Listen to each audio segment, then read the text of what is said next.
Estábamos hablando hace rato, eran textos no literarios, pero habíamos visto que los textos literarios se dividían en tres. Estaba el narrativo, el lírico y el dramático. Vamos a hablar un poco de lo que sería ahora el género épico, que es parte del género narrativo.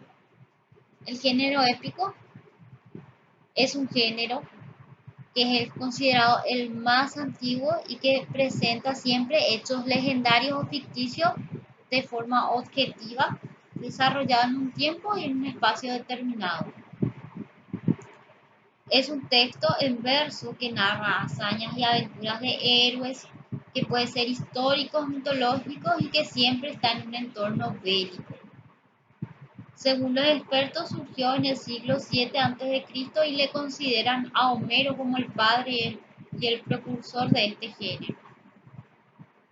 ¿Qué características tiene el género épico? Bueno, principalmente que siempre habla de hazaña de héroes, tiene elementos sobrenaturales, está narrado en versos, su temática siempre es bélica, siempre es guerra, y hay presencia religiosa también en este tipo de género. Las características del género que es épico narrativo son, primeramente, como ya dijimos, ¿verdad?, que narra acciones realizadas por personajes en un tiempo determinado. Generalmente son héroes.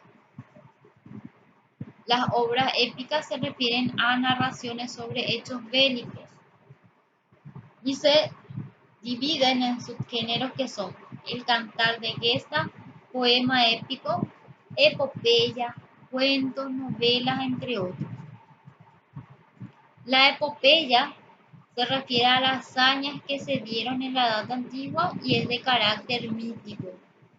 Sus personajes son dioses y seres mitológicos y a pesar de su extensión fueron memorizados y se fue transmitiendo de generación en generación de forma oral durante un largo periodo hasta que fueron escritos. Un ejemplo de epopeya sería la Odisea, la Ilíada y Ramayana.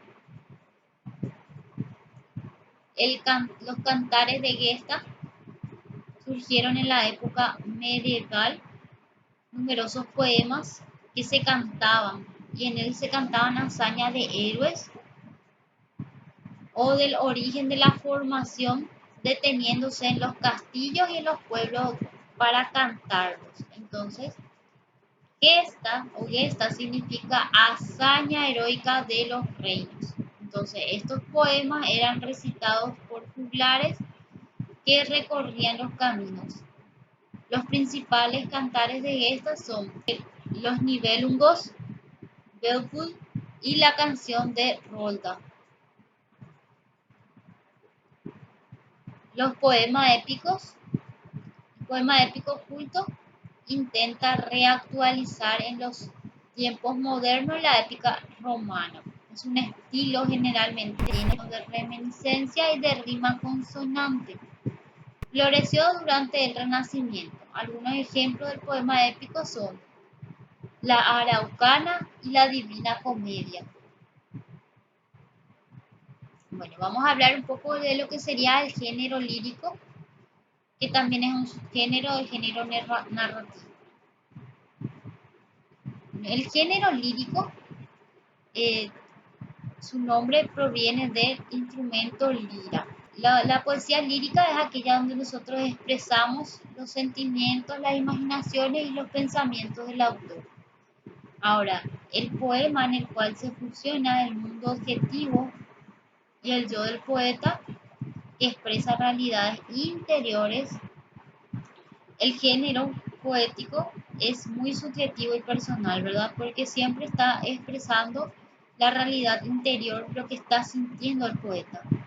El objeto de la poesía lírica no es la comunicación del mundo exterior, sino la expresión subjetiva de la realidad hecha emoción y la necesidad comunicativa de su poeta.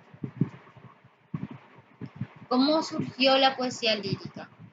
Antes, en Grecia, antes de las epopeyas homéricas, ya existía varias formas de poesía lírica.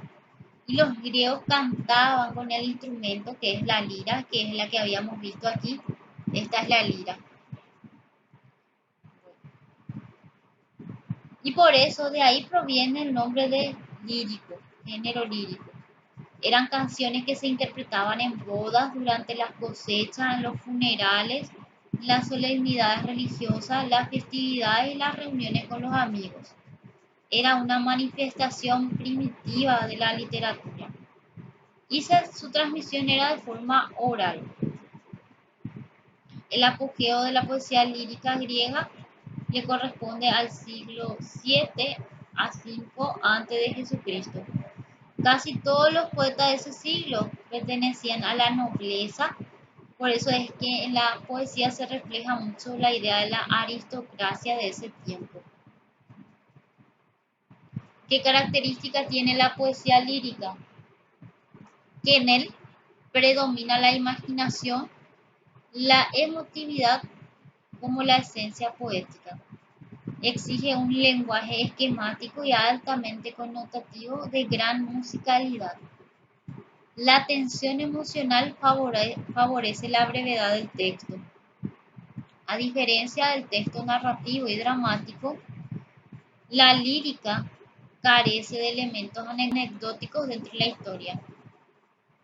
El lenguaje versificado es la forma propia de la poesía, aunque también a veces la poesía se puede escribir en prosa poética. Por lo general se hace en verso, pero también puede hacerse en prosa poética.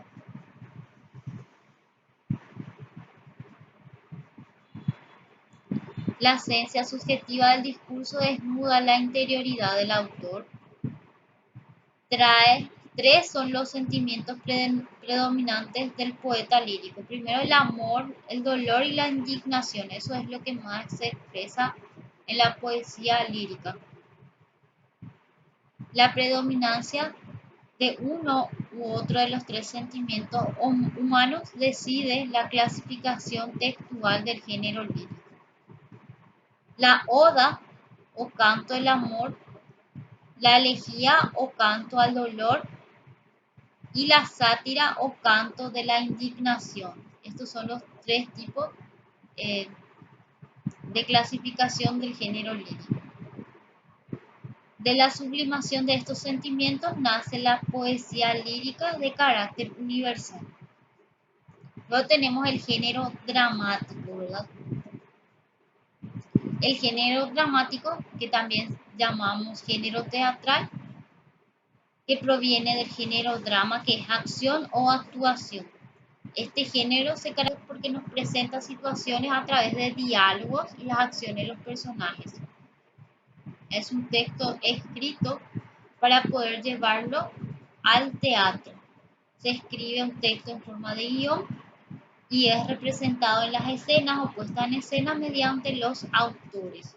Existen tres tipos de género dramático fundamental que son la tragedia, la comedia y el drama. La tragedia. En la tragedia presenta terribles conflictos entre los personajes y casi siempre sus personajes son reyes, héroes, pero no necesariamente en la época moderna. Son víctimas de grandes pasiones invencibles.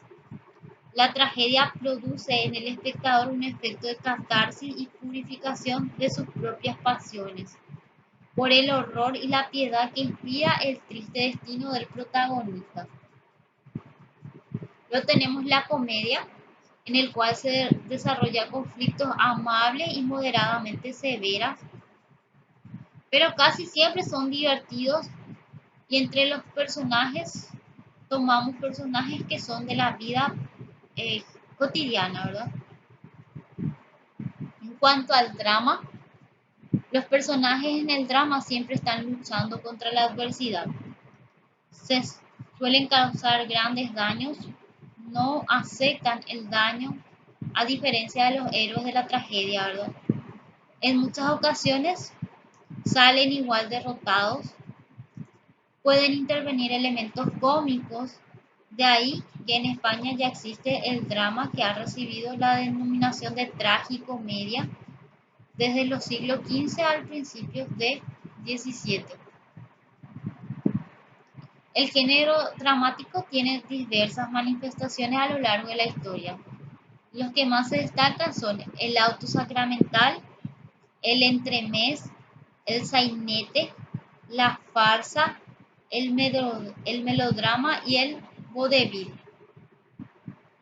El auto sacramental es una creación española, es un drama en versos con personajes alegóricos que terminan la exaltación de la Eucaristía. Entonces, un tipo de drama litúrgico. El entremés, también de creación española, es una obra que es corta, en verso o en prosa, que tiene un carácter cómico, con personajes populares que se presenta en los entreactos de una obra muy larga. Entonces, ese es el entremés. El sainete es una obra corta o larga, en verso o en prosa, donde se reflejan las costumbres y el habla popular. Su origen es del siglo XVIII. Hoy en día abundan los de carácter dramático. La farsa. La farsa es una obra que tiene un tono más satírico-cómico. Se caracteriza por la brillantez del diálogo. Se exagera el carácter de los personajes para que resalte mejor la intención burlesca de nuestra obra. Esa es la farsa. En el melodrama, las obras son asuntos muy dramáticos y los personajes son perversos o angelicalmente buenos. El vodevil es de origen francés del siglo XIX, en el cual presenta diversas infidelidades amorosas. Es un juego escénico lleno de movilidad y de sorpresa. Luego tenemos el teatro lírico, que son obras en las que el personaje o los personajes cantan. Si es que la obra es enteramente cantada, se llama ópera. Pero si es que están alternando partes cantadas y habladas, se llama zarzuela. La opereta es de rigor una zarzuela, de argumento frívolo y de personajes exóticos del gran mundo. Luego tenemos el teatro del absurdo, donde se presentan acciones y diálogos que son de difícil comprensión, a veces por completo ilógico. Su nombre alude a que desea mostrar lo absurdo de las conductas humanas. ¿Qué características tiene el género dramático? Que la obra dramática es creada para presentar o representar, para ser representada por actores frente a los espectadores en un teatro. Puede estar redactada en prosa o en verso o combinar ambos. Otra característica es que no es muy común la figura del narrador. Aunque puede ser leída, su propósito o su finalidad es representarla en un teatro. Para su representación se requiere un espacio y de actores que van a encarnar a los personajes que son dirigidos por un director. Las acciones de los personajes son representadas por actores que emplean el diálogo para poder expresarse o el monólogo. Su característica básica es la acción. Lo que sucede en la obra no está puntualizado, ni narrado, ni comentado directamente por el dramaturgo, sino que es observado por el espectador. Si bien nuestra historia está escrita, lo fundamental de ella es lo que acontece. Existen dramas que son sin palabras, donde solamente se emplean gestos y actitudes que expresan un conflicto. O sea, no necesariamente es escrita o no necesariamente se emplea palabras en el género dramático. Está compuesta por acotaciones. Está representada por tres componentes, que son el acto, el cuadro y las escenas.